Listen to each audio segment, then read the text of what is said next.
আমরা চাইবো যে বাজেট যখন হবে তখন এই যে কৃষিজাত পণ্য যেগুলো আমাদের দেশে উৎপাদিত হচ্ছে সেগুলো যেন বাইরে থেকে কোনোভাবে আমদানি না করা হয়, এবং সেটা যদি আমদানি করা হয় সেটাতে কিন্তু কাস্টম ডিউটি যেন অনেক বেশি হয়।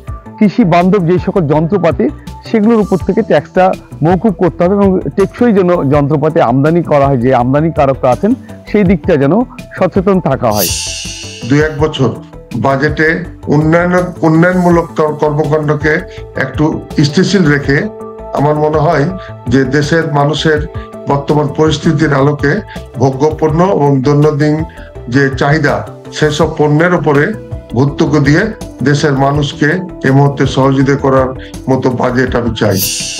বাজেটগুলো যেন নিম্নবিত্ত এবং মধ্যবিত্ত আয়ের জনগণের পক্ষে যেন থাকে, জনগণের ক্রয় ক্ষমতার মধ্যে যেন থাকে।